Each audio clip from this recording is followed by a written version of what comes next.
നമസ്കാരം. 9 വർഷത്തിനിടെ കേരളം കൈവരിച്ചത് അഭിമാനകരമായ നേട്ടമെന്ന് മുഖ്യമന്ത്രി. ആദ്യം പ്രധാന വാർത്തകൾ. കഴിഞ്ഞ 9 വർഷത്തിനിടെ കേരളം കൈവരിച്ചത് അഭിമാനകരമായ നേട്ടമെന്ന് മുഖ്യമന്ത്രി. കേന്ദ്ര സർക്കാർ എല്ലാ തരത്തിലും സംസ്ഥാനത്തെ ഒറ്റപ്പെടുത്തിയപ്പോൾ കേരളം ഒറ്റക്കെട്ടായി പ്രതിസന്ധികളെ അതിജീവിച്ചു. ടൗൺഷിപ്പ് പദ്ധതി ഉടൻ യാഥാർത്ഥ്യമാക്കുമെന്ന് മുഖ്യമന്ത്രി. സംസ്ഥാന സർക്കാരിന്റെ 4ാം വാർഷികാഘോഷങ്ങൾക്ക് ജില്ലയിൽ തുടക്കമാകും.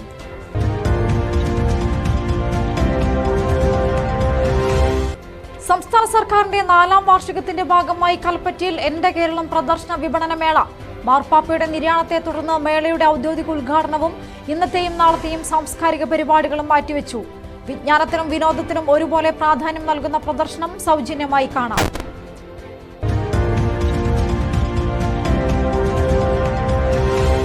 ബത്തേരിയിലെ ബീനാച്ചി എസ്റ്റേറ്റ് ഏറ്റെടുക്കാനുള്ള നീക്കം പ്രഖ്യാപനത്തിലൊതുങ്ങി.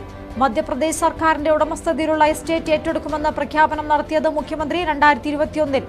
ചീഫ് സെക്രട്ടറിമാർ തമ്മിൽ ചർച്ച നടത്തി ഭൂമി ഉടൻ ഏറ്റെടുക്കണമെന്ന ആവശ്യം.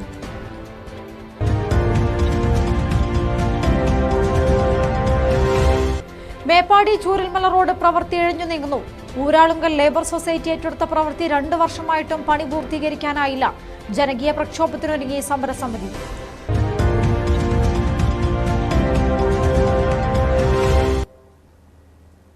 വിശദമായ വാർത്തകളിലേക്ക്. സംസ്ഥാന സർക്കാരിന്റെ 4ാം വാർഷികാഘോഷം പരിപാടികൾക്ക് ജില്ലയിൽ തുടക്കമായി. കഴിഞ്ഞ 9 വർഷത്തിനിടയിൽ കേരളം കൈവരിച്ചത് അഭിമാനകരമായ നേട്ടമെന്ന് മുഖ്യമന്ത്രി പിണറായി വിജയൻ പറഞ്ഞു. കൽപ്പറ്റയിൽ നടന്ന ജില്ലാതല യോഗത്തിൽ സംസാരിക്കുകയായിരുന്നു അദ്ദേഹം. കേന്ദ്ര സർക്കാർ എല്ലാ തരത്തിലും സംസ്ഥാനത്തെ ഒറ്റപ്പെടുത്തിയപ്പോഴും കേരളം ഒറ്റക്കെട്ടായി പ്രതിസന്ധി ഘട്ടങ്ങളെ അതിജീവിച്ചു. മുണ്ടക്കൈ ദുരന്തത്തിൽ മനുഷ്യത്വവിരുദ്ധമായ സമീപനമാണ് കേന്ദ്ര സർക്കാരിൽ നിന്നും ഉണ്ടായത്. ടൗൺഷിപ്പ് പദ്ധതി സർക്കാർ പ്രഖ്യാപിച്ച രൂപത്തിൽ വളരെ വേഗം യാഥാർത്ഥ്യമാക്കുമെന്ന് മുഖ്യമന്ത്രി പറഞ്ഞു.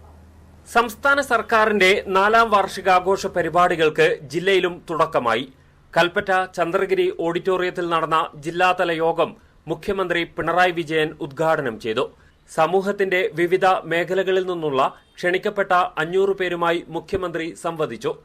2016-ൽ അധികാരത്തിലേറിയ ഇടതു സർക്കാർ 9 വർഷത്തിനിടയിൽ വലിയ വികസന നേട്ടമാണ് കൈവരിച്ചതെന്ന് മുഖ്യമന്ത്രി പറഞ്ഞു. കേന്ദ്ര സർക്കാരിനെതിരെയും പ്രധാനമന്ത്രി നരേന്ദ്രമോദിയെയും രൂക്ഷമായി വിമർശിച്ചു.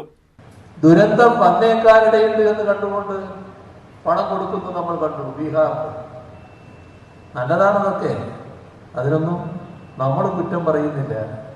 പക്ഷേ ആ പട്ടികയിലൊക്കെ ഇടം പിടിക്കാൻ ഈ കേരളത്തിന് എന്തുകൊണ്ട് അർഹതയില്ല എന്ന നിലപാട് കേന്ദ്ര ഗവൺമെന്റ് സ്വീകരിച്ചു. കോവിഡ് മഹാമാരി ഉണ്ടായപ്പോൾ ആദ്യം കൂടെ നിന്ന പ്രതിപക്ഷം പിന്നീട് സർക്കാരിനുള്ള സഹായം മുടക്കുന്ന ജോലിയാണ് നിർവഹിച്ചതെന്നും മുഖ്യമന്ത്രി കുറ്റപ്പെടുത്തി.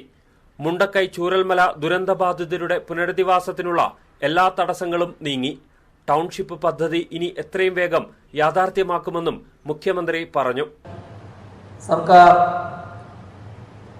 ആഗ്രഹിച്ച രീതിയിൽ നമ്മുടെ നാടാകെ ഒന്നിച്ചു നിന്ന് നടപ്പാക്കാൻ നോക്കുന്ന ആ ടൗൺഷിപ്പ് അത് നിശ്ചിത സമയത്തിനുള്ളിൽ പൂർത്തിയാക്കാനുള്ള പ്രവർത്തനങ്ങളാണ് ഇപ്പോൾ ദ്രുതഗതിയിൽ നടക്കുന്നത്.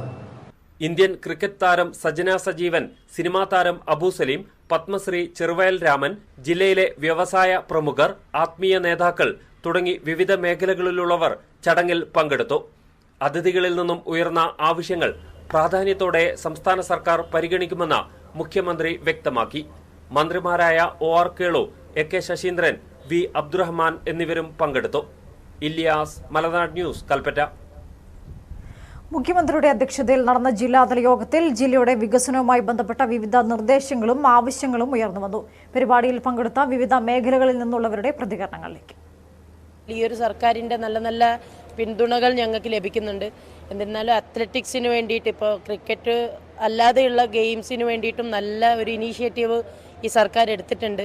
മുൻപേ ഞാൻ സൂചിപ്പിച്ച പോലെ തന്നെ ഒരുപാട് കായിക താരങ്ങൾക്ക് ജോലി നൽകിയ സർക്കാരും കൂടിയാണെന്ന് ഞാൻ വിശ്വസിക്കുന്നുണ്ട്. സോ ഭാവിയിൽ ഒരുപാട് നല്ല നല്ല കാര്യങ്ങൾ എല്ലാ അത്ലറ്റിക്സ് കായിക മേഖലയിൽ പെടുന്ന ആൾക്കാർക്കും ചെയ്യാൻ വേണ്ടി ഇനീഷ്യേറ്റീവ് എടുക്കുന്നുണ്ട്. അപ്പോൾ ഒരുപാട് നല്ല നല്ല ചാമ്പ്യൻസിനെ ഇവിടുന്ന് വാർത്തെടുക്കാൻ പറ്റുമെന്ന് ഞാൻ വിശ്വസിക്കുന്നു. കാരണം വള്ളൂർക്കാവുമായി ബന്ധപ്പെട്ടുകൊണ്ട് ഒരു ബോട്ട് യാത്ര, വള്ളൂർക്കാവ്